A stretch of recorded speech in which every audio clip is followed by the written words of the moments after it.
Now we're going to talk about a logarithm with a special base called the natural logarithm.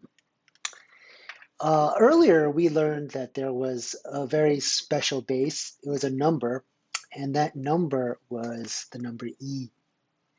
And e was approximately equal to 2.718, and then it's an irrational number. Um, and when we look at the logarithm with that special base e, it's known as the natural logarithm. So the way that we write it is we say log base e of x.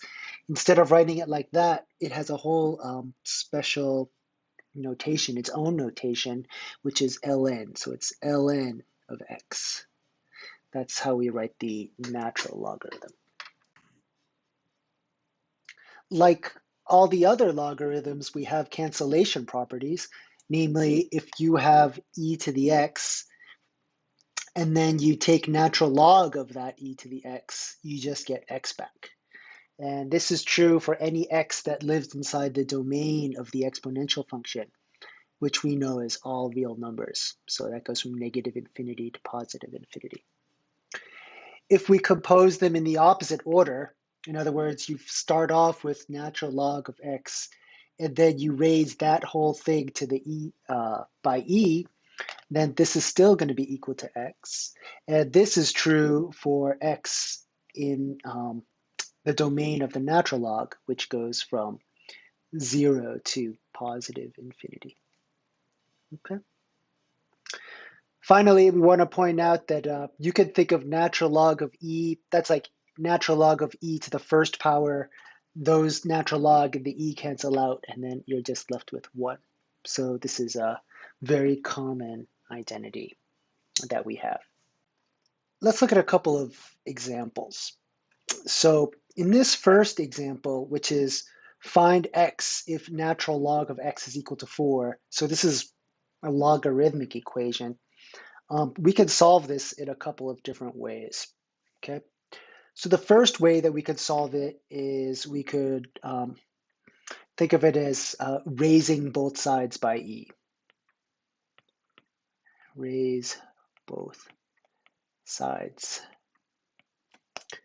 by e. I don't really know what the best way is to say this, so that's why I create this raise both sides by e type thing. But basically, what I'm proposing that we do is, treat each of these guys as exponents of e. So we have e to the natural log of x, that's sort of raising the left side by e, and then that's equal to e to the fourth. Now, we know that we could do this because the exponential function is a one-to-one function. So different inputs go to different outputs, right? So now when I look at this on the left-hand side, I could use the cancellation property, and I will get the left-hand side is just x, and the right-hand side is going to be e to the fourth. So this is one way that we could get this, we could solve this simple logarithmic equation. So what's another way that we could solve this equation? The other way that we could solve this equation is we could do 2, which is convert to exponential form.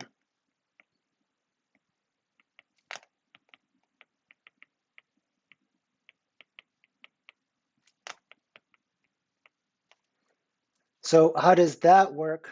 Well, remember when we write natural log of x equal to 4, that really means we have log base e of x to the fourth power. And we've learned before how to convert logarithms into exponential form. The way that we do this is, you have your x is just the x part, and then your base is e, and we realize that logarithms are exponents, so that we convert this logarithmic equation into exponential form, and when you do that conversion properly, the equation is solved just by converting it. So 2 ways to get the same answer. I don't know which one you all like better.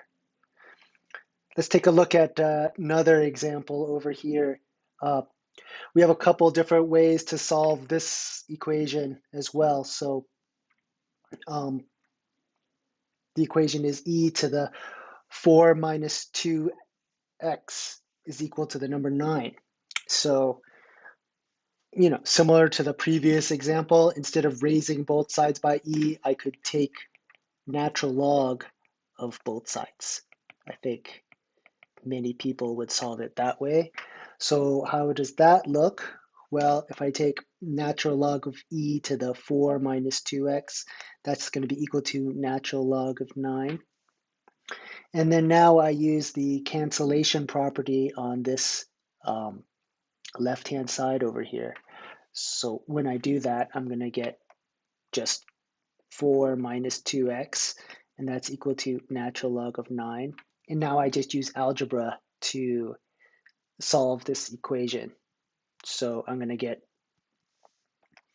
negative 2x is equal to natural log of 9 minus 4. And then that would give me x is equal to natural log of 9 minus 4 divided by 2.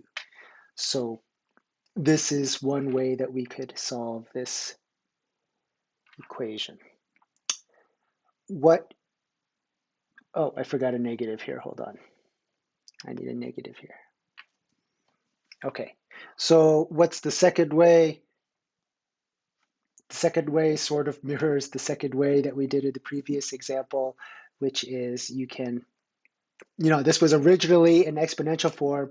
We can write the equation in logarithmic form.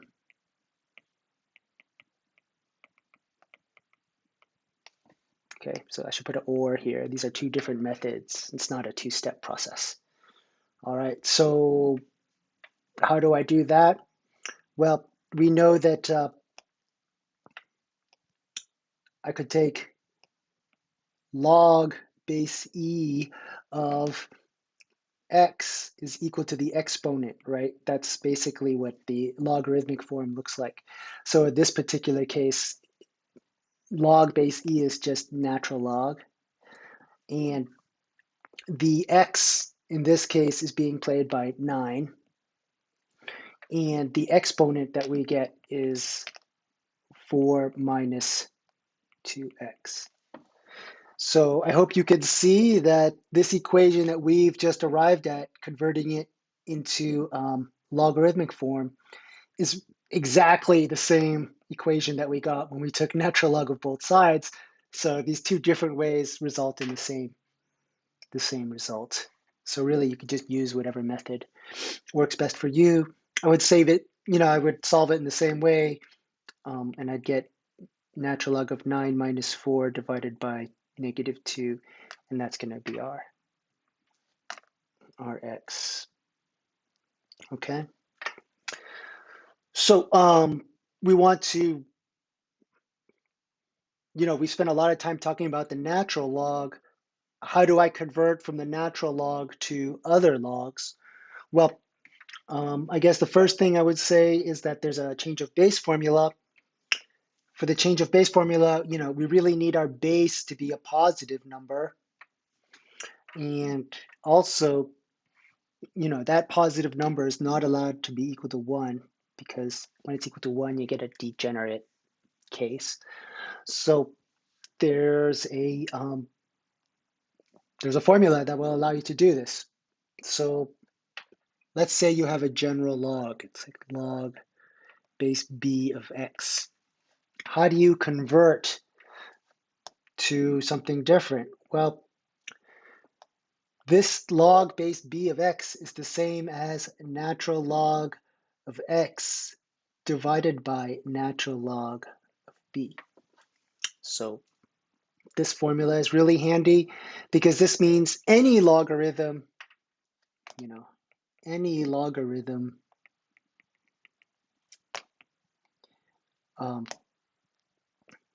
of any base be, you know, it has not any base b, it has to be the positive and not equal to 1, um, can be written in terms of natural log.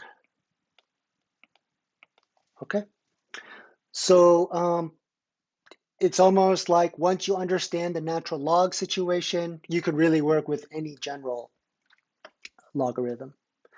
So let's look at this example here. It says express log base 5 of 8 in terms of the natural log. So we could do that.